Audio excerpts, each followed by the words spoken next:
Selamat datang kembali di channel Borneo Trader. Bagi Bapak Ibu dan teman-teman yang baru pertama kali menemukan channel Borneo Trader di YouTube, saya ucapkan selamat menonton dan selamat bergabung. Seperti biasa, di akhir pekan ini saya akan menganalisa saham-saham yang direquest oleh Bapak Ibu dan teman-teman di kolom komentar YouTube dan juga di grup Telegram Borneo Trader. Yang pertama ada Elsa, kedua IMAS, ketiga BNII, keempat NRG, kelima MDKA. Kita langsung saja ke saham pertama. Saham pertama ada Elsa. Elsa pada hari Jumat kemarin naik tipis 1,09% ke level harga 368, dan Elsa di hari Jumat dibeli asing tapi belinya sangat tipis ya. Kita cek broker semarinya.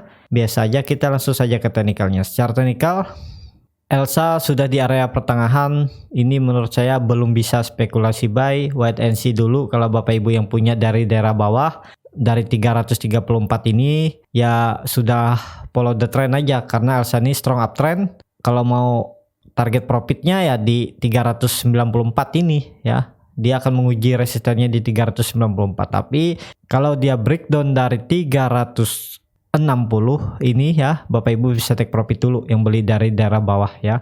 Jadi yang belum punya ya wait and see dulu. Kalau dilihat tren jangka menengahnya nih dari 2018 ya, Elsa ini cukup lama bermainnya, sekitar 1 tahun lebih bermain di range harga 300 ini sampai 400 ya, dan sering tertahan di 334 ini ya supportnya. Tapi buruk-buruknya dia turun sampai 300. Saat dia breakdown dari 300 dia jatuh dalam waktu itu di awal tahun 2020 ya. Jadi seperti itu aja untuk Elsa, masih berpotensi mengarah ke atas karena 390 belum dicapai ya. Dia yang minimal dia harus menyentuh dulu 390 kalaupun dia harus koreksi. Kalau lebih bagus lagi dia mampu breakout ya. Kalau terkonfirmasi breakout dari 394 ya, arah selanjutnya ke 440 sampai 460 untuk Elsa, dan Elsa akhirnya bisa menjadi momentum. Breakout resisten kuatnya di 394 ini diuji dari 2018, sempat 4 kali breakout namun gagal. Semoga breakout yang ini dia mampu breakout dan terkonfirmasi ya. Indikator MACD mengarah ke atas, volume juga meningkat. Saat dia koreksi kecil ini dia tidak ada volumenya ya, jadi potensi Elsa masih ke atas. Tapi belum bisa spekulasi buy yang belum punya barang. Kita langsung saja ke saham kedua. Saham kedua ada IMAS. IMAS kembali koreksi 1,19% di hari Jumat ke level harga 1240, dan IMAS 2 hari dijual asing ya, tapi jualnya tipis. Kita cek broker semarinya biasa aja. Kita langsung saja ke teknikalnya. Secara teknikal IMAS koreksi wajar selama di atas 1170. Apakah bisa spekulasi buy dengan kondisi seperti ini? Ya bisa ya Bapak Ibu ya. Cut loss saja di bawah 1160 ini ya. Tahu kalau Bapak Ibu mau cut loss di 1120, bisa cut loss di 1120 ya. Sekitar 9%. Ya memang agak dalam karena masih di harga pertengahan, dan take profit di 1380 sampai 1390 itu sekitar 12% ya. Jadi hampir sama. Kalau Bapak Ibu mau sabar ya nunggu dia koreksi lebih dalam lagi ya. Nih agak jauhin nih biar lebih jelas. Nah, kalau Bapak Ibu mau sabar ya nunggu dia koreksi ke 1200 atau 1180 baru spekulasi buy. Jadi cut loss-nya lebih kecil ya. Harusnya IMAS bisa mempertahankan lah. Buruk-buruk IMAS nih turunnya ke 1100 ini bisa support kuncinya. Tapi kalau dilihat dari Fibonacci retrace-nya itu ya di 1200 ini ya. Di 1160 sini. Jadi baru dia akan mengarah ke 1600. Akhir tahun 1600 kita lihat aja ya, mampu nggak ya ke 1600. Kalau di Januari akhir mungkin bisa dia ke ini ya. Time frame-nya Januari bisa ke 1600. Kalau di Desember ya lihat aja ya, kalau dia mampu breakout 1400 ini ya. Kalau minggu depan IMAS mampu breakout dari 1400 ya akhir tahun bisa menyentuh. Jadi kuncinya minggu depan. Kalau dia mampu breakout 1400 akhir tahun bisa ke 1600. Kalau tidak mampu breakout ya kemungkinan Januari, dan juga kemungkinan bisa parsial, tapi harusnya enggak ya. Kalau saya lihat ya masih aman untuk IMAS. Jadi seperti itu untuk IMAS. Indikator MACD mulai akan mengarah ke bawah, garis birunya akan membentuk dead cross. Kalau IMAS breakdown dari 1160. Bar chart di atas 0 juga makin tipis. Tapi volume tipis ya. Jadi ya koreksinya masih koreksi wajar menurut saya juga. Kemungkinan dia akan rebound minggu depan ya. Semoga minggu depan dia bisa naik ke 1400. Seperti itu untuk IMAS. Kita langsung saja ke saham ketiga. Saham ketiga ada BNI. BNI pada hari Jumat ditutup naik tipis 0,74% setelah hari Kamis dia turun sangat dalam 5,59%. Kelapa harga 272. Kita lihat Poren masih jualan di saham BNI.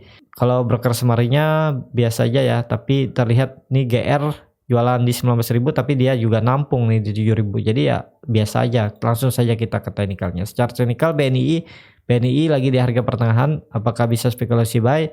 Kalau dilihat dari tren jangka panjangnya ya BNI ini harus mempertahankan 260-nya ini ya. Support 260 harus dipertahankan.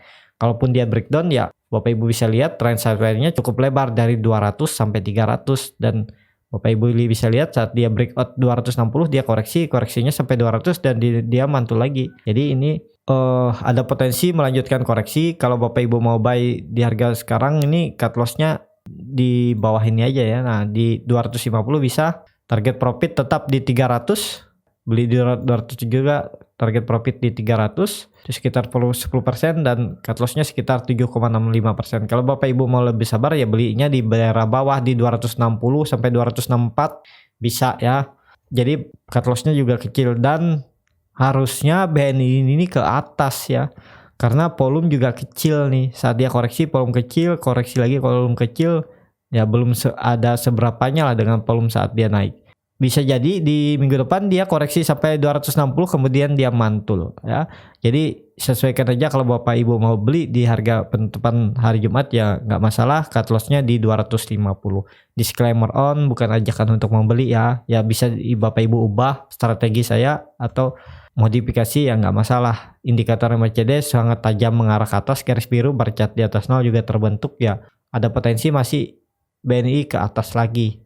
Seperti itu untuk BNI. Kita langsung saja ke saham keempat. Saham keempat ada NRG pada hari Jumat ditutup turun tipis 1%, kelapa harga 94 dan asing masih jualan saham NRG. Kalau broker semarinya CP ada jualan di 300.000 tapi juga nampung di 73.000. Jadi CP net sell-nya di 230.000 ya. Jadi ya bisa dikatakan CP distribusi besar ya karena yang nampungnya kecil-kecil nih. Kita langsung saja ke teknikalnya. Secara teknikal NRG terindikasi double top ya. Jadi apakah bisa spekulasi buy di harga sekarang? Menurut saya wait and see dulu, walaupun saat dia koreksi candle 3 ini volumenya kecil, saat dia rebound hari hijau nih candle hijau ini volume besar. Ya ada potensi NRG rebound ya. Minimal dia akan menguji lagi 104 minggu depan. Kalau Bapak Ibu mau spekulasi buy ini bisa ya 1094, cut loss di 89 sampai 88 ya. 89 sampai 88 cut loss-nya. Target profit terdekat di 100 kalau mampu breakout pasang trailing stop, arah selanjutnya 104. Dan kalau dia ke 104 ya pasang TS lagi ya. Pokoknya pasang TS saja dia breakout ya. Biar kalau dia kembali ke bawah ya Bapak Ibu take profit, selamatkan profit, amankan profit ya. Jadi seperti itu untuk NRG. Kalau dia sampai breakdown dari 84 ini ya terindikasi double top ya. Dan NRG ini akan bagus kalau dia mampu breakout 100 ya. 4 sampai 105. Kalau konfirmasi tutup di atas 105 ini arah selanjutnya NRG bisa ke 200 ya. Minimal ke 160 bisa disentuh. Kita pasang target dulu di 150-an lah ya. Di 150 targetnya, kalau itu mampu breakout lagi arah selanjutnya 200. Jadi seperti ini skenario NRG. Kalau breakout, kalau Bapak Ibu mau beli di daerah atas juga nggak masalah, nunggu konfirmasi breakout 105 baru spekulasi buy.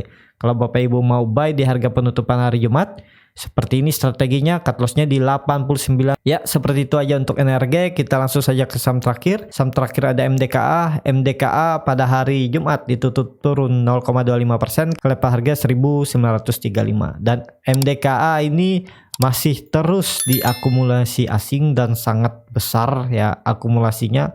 Harga MDKA juga bukan murah di sekitaran 1900 dan net buy-nya sangat besar. Kalau kita cek broker semarinya CS nampung di 39.000, tapi dia juga jualan di 60.000. AK juga ya biasa aja ya. Kita langsung saja ke teknikalnya. Secara teknikal MDKA membentuk doji di area support. Apakah ini pertanda bagus? Ya biasanya ini pertanda bagus. Kemungkinan dia minggu depan bisa ke 2100 ini menguji resistennya ya. Terdekatnya aja dulu lah. Kalau dia mampu breakout dari 2000 ini potensi bagus. Di hari Senin Selasa kalau dia mampu breakout 2000 potensi bagus untuk MDKA. Apakah bisa spekulasi buy? Ya bisa aja ya. Cut loss saja di sini nih. Nih di 1830 target ya 2100 ya. Kalau saya pasang target nggak langsung jauh di 2100 ya. Dan ini kalau Bapak Ibu dan teman-teman bisa lihat ini trend line uptrendnya. Nah pas kan harusnya ya dia bisa ke atas ya, minimal ke 2100 lah dia uji minggu depan. Semoga bisa ya, harusnya mungkin bisa. Yang penting dia di hari Senin atau Selasa dia membuat candle hijau minimal ya di 2000 inilah ya. Indikator MACD hampir membentuk dead cross tapi belum. Bar chart di atas 0 juga tipis, belum ada. Ya potensi NDKA bisa juga koreksi kembali menguji 1890 ini lagi. Jadi seperti itu untuk MDKA ya. Kita lihat aja minggu depan, kalaupun dia koreksi ya minimal dia koreksinya menguji 1890 ini. Harusnya juga ada pantulan ya. Kalau dia sampai breakdown ini ya arahnya ke 1700 sampai 1600 lagi ya. Jadi seperti itu aja untuk video kali ini. Terima kasih untuk Bapak Ibu dan teman-teman yang sudah menonton video ini sampai habis. Apabila channel Borneo Trader ini bermanfaat dan bisa menjadi bahan pertimbangan Bapak Ibu dalam membeli, menyimpan, dan menjual sahamnya, bisa klik tombol berlangganan dan nyalakan lonceng notifikasi. Ada kritik, saran, ataupun pertanyaan bisa langsung tinggalkan di kolom komentar. Sampai ketemu di video selanjutnya. Terima kasih.